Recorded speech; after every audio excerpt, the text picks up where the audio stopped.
Hey Gems, and welcome back to Gem City Homestead. Today I am 10 weeks out from seed starting. No, today I am 10 weeks out from my last frost date, so I'm gonna start some peppers. I'm gonna start some tomatoes. Woo! Join me.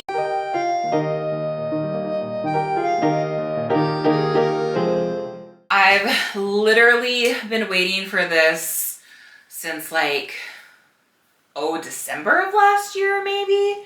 I'm ridiculous.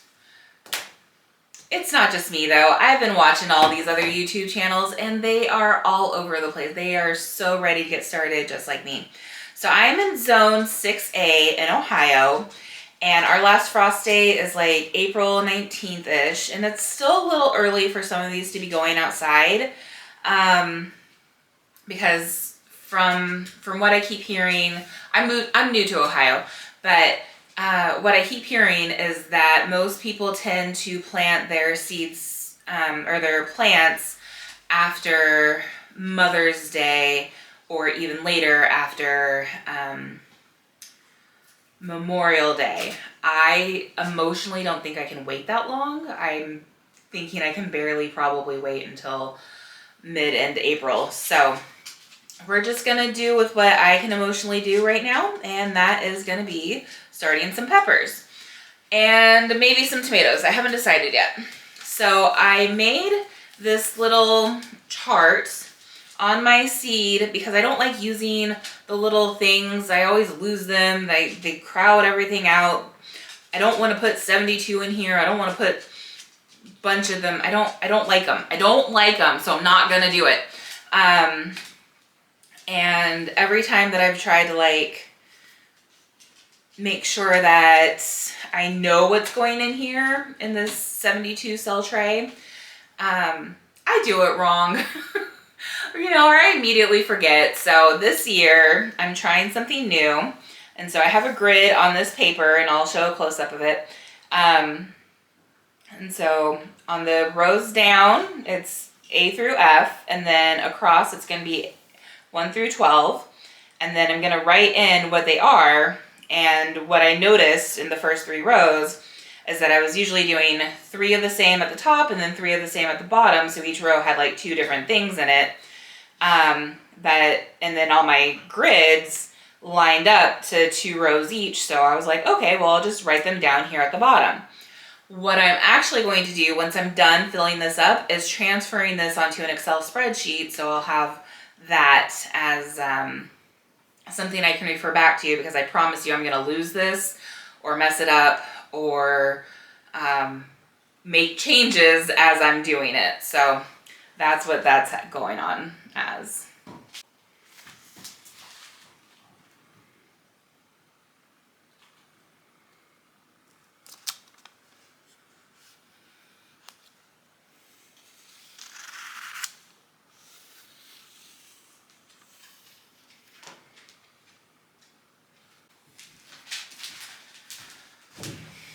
So I am going to start with the sugar peach pepper and the shishito peppers, and they're going to go in the first row.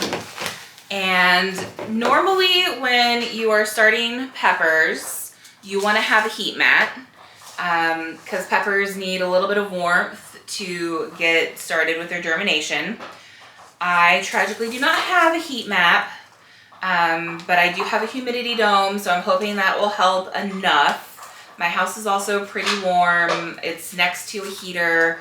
So I'm hoping between those things it'll be enough to keep them warm. As the kids say, do as I say, not as I do, right? Where's that parents? Am I an adult now? Oh God. All right. So pepper seeds, of course, are always super tiny. I'm gonna put about 2 in each. And these came from Baker Creek. I had a very hard time finding shishito peppers this year.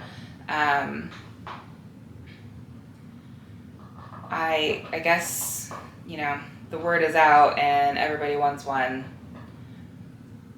because they are prolific producers and have a great flavor. And, who can be mad about that? So what we're doing. These are the shishito peppers from Baker Creek. And then I have Sugar Rush peppers from Baker Creek.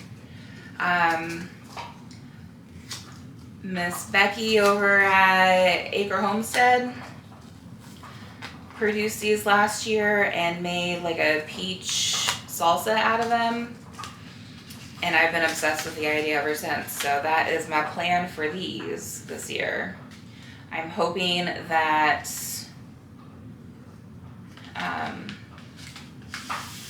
they're as prolific for me as I need them to be. I don't know right now if 3 plants is going to be enough. And that's my current worry. So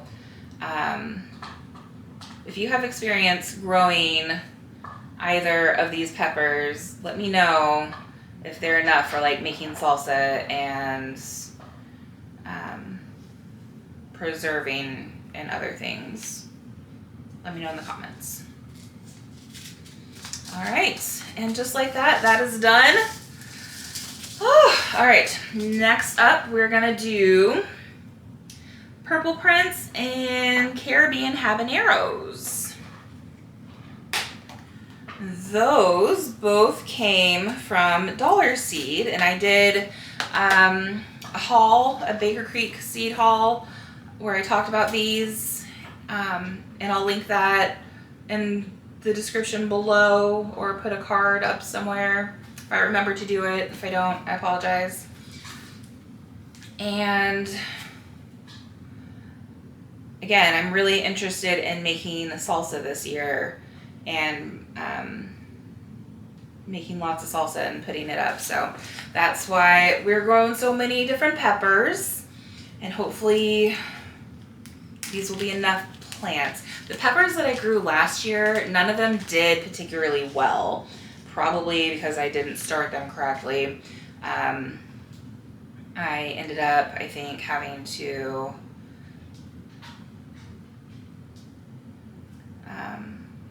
I just threw seeds outside at some point and just like, fingers crossed, because I could never get them to germinate, probably because it was never warm enough. Or they would germinate, but they just wouldn't grow beyond little baby seeds because I didn't have enough light for them. So, hoping to make a difference in that today. All right, so those were the habaneros, and I believe they're like a pinky orange color when they're ripe and have like a pretty high heat thing. I think those with the peach, Sugar Rush peach peppers and like a fruity, mango-y, peachy salsa just sound phenomenal, and I'm excited about that. All right, and these are the purple prints, and these are kind of more of an ornamental pepper. They're tiny.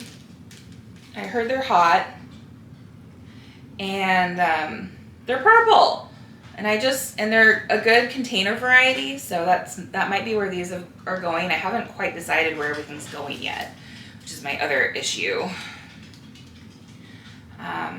I have, the 6 beds outside, and I just don't know how much I can really fit into each space. I'm just dropping seeds everywhere.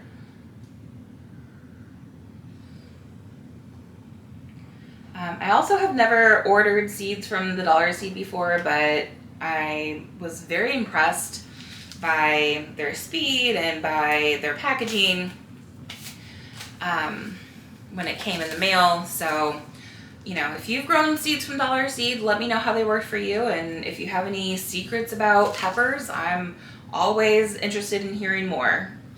So, and that's row 2. I only have 3 planned out right now because I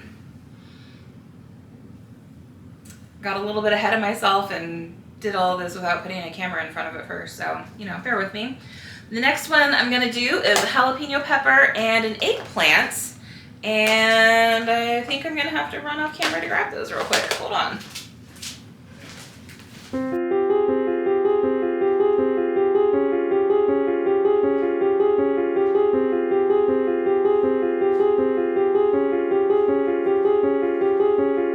Okay. So the jalapeno pepper, I actually saved from one that I grew last year. Pepper seeds are ridiculously easy to save. You just, cut it open. Like, wait till it's like super, super ripe. You cut it open, you lay it out on a paper towel. You don't need to wash them or anything. Let them dry for a couple of days. Put them in a baggie or in an envelope. And that is it. That's the whole game. So, if you want, I only saved seeds from like one pepper because I don't intend on growing 15,000 plants, and they're incredibly prolific with their seed production. So I am going to put like 3 or 4 seeds in here for these ones because I did save these myself and I just don't know how well they're going to germinate. And I also don't remember if they were from a pepper that I grew or if it's one that came from, like if it's one that I grew from seed or if it's one that I grew from a start or if it's one that came out of the grocery store. I literally just don't remember anymore. So just to make sure I have my best option or best bet of germination, I'm going to put several in there. And then once they start, I'll weed them back out. Thin them back out, as they say. And then there is the eggplant. And eggplants are another one of those heat-loving plants. Where did I put it? That need a good amount of heat to get started. They really like the warmth, and I could never get properly started last year, so I didn't grow them at all. I don't even know if I like eggplants, which is the other really fun story about that. Tomatoes. I don't know where the eggplants went, but they're gonna go right there. Anyway, so this is fun. So let me talk to you a little bit about the soil start that I'm using because I didn't get to film that either, unfortunately. I found some seed starting mix from the Dollar Tree. The Dollar Corner store has a natural expanding alternative soil, which is made out of 100% coconut and natural wood fibers. So this isn't coconut coir, but it's like half, well, it's probably like 20% coconut coir. I don't want to guess at what the mix is, but it's a mix of coconut and wood pulp. And you just put in a liter of water. You put this in a bowl, you put in a liter of water, and it'll expand over a course of a couple of minutes. You break it up, and then you have soil. Because it does have that wood pulp in it, I would recommend adding some additional something to it. When I started to feel it, it actually kind of felt like it had a little bit of sand in it as well. And I've never worked with this before, so I don't know if it's actually going to work well or not. It is natural and organic. Just says add water. So I am using this. I did add some worm castings, like maybe a quarter-ish cup, maybe half a cup, to the final amount. And don't be like me and just start adding fertilizer all willy-nilly, because I also added some acid-loving fertilizer to it, thinking that it was the worm castings. It was not. So don't be like me.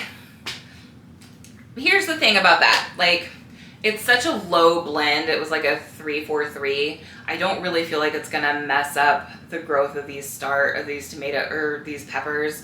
And it's such a small amount of soil anyway. I don't feel like it's gonna be that big of a deal. It's not ideal, but it's not gonna be that big of a deal. But because it is pretty much nothing in the soil other than the wood pulp and the wood pulp might absorb a little extra of the nutrients that you might add to it. I feel like it was important to make sure that there was a good amount of fertilizer in with the soil to make sure that the seeds, once they actually start growing roots, have a good start in getting started. So just wanted to make that clear. There were some kind of, clumps of the wood pulp, and I did kind of go through and stretch those out a little bit just to make sure that it wouldn't get clumpy and lumpy and again, absorb things that it ought not to be absorbing, because I don't know anything about the quality of that wood pulp.